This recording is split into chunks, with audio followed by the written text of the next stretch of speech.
www.rochellearthurs.com. Hello and welcome to www.rochellearthurs.com. Today I'm going to teach you how to build your own home studio. I see a lot of tutorials on YouTube for producers showing people how to use various programs like Logic Studio, etc. Well, as a singer-songwriter myself, I used to find it quite expensive going to external studios and paying, £100 to £200 an hour just to record a fantastic idea. It's really quite easy and simple to record your ideas at home. If you're like me, producers send me instrumentals.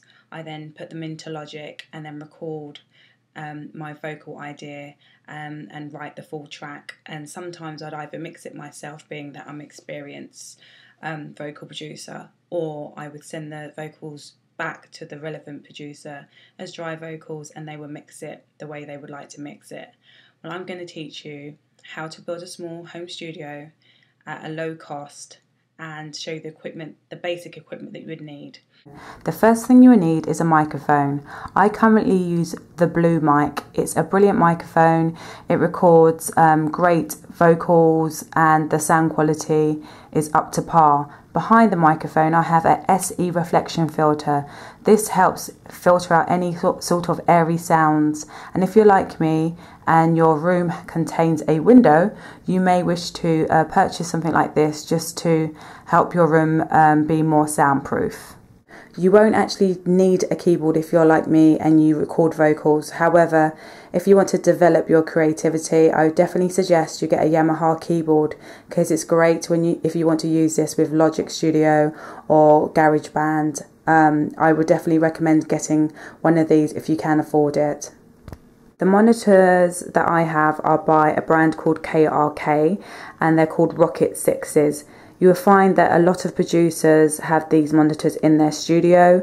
I would definitely recommend getting these. They can be a little bit pricey, but I think I paid £200 or a lot more, to be honest, for these monitors. But they're well worth the money, and I would definitely suggest you get a good monitor stand as well. I got my monitor stand from Ultimate Accessories. And it's very strong and reliable. Some people don't use monitor stands, so it's not essential. Some people have big studio sort of desks and they put the monitors on that along with their laptop. Now, going on to laptops, I would suggest that you get a MacBook Pro. However, they are very expensive.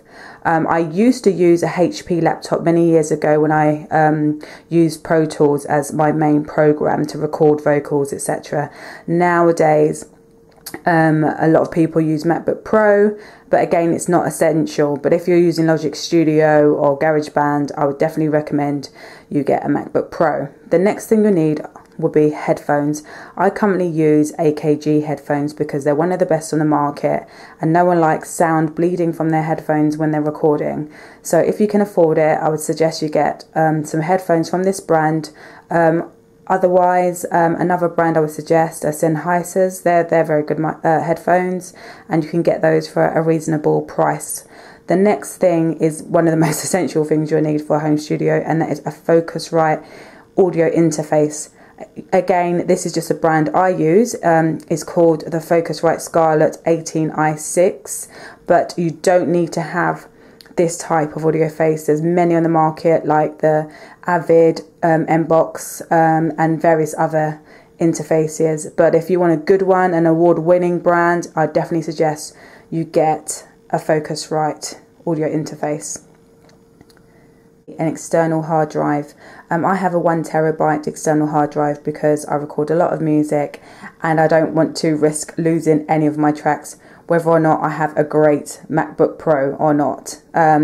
Anything can happen and things go wrong, so you can't always rely on technology to save the day, but you can always try your best to back up your stuff. So at the moment I use a WD external hard drive. Items I would suggest you get if you want to build your own home recording studio. In my next tutorial I will show you how to set up all this equipment and hopefully If you have any questions or anything like that, just email me, leave a comment on my YouTube page or on my website, which is www.rochellearthurs.com. Just one extra tip I'd like to give you. If you're like me and you like to feel inspired when you're doing your music and you have various artists that you admire, I would suggest you put up some pictures in your studio of your favourite artists. It's just really good to inspire you. And if you're having sort of like a bad day and you don't really want to record, just go in your studio, look at your pictures, feel inspired and get on to making great music.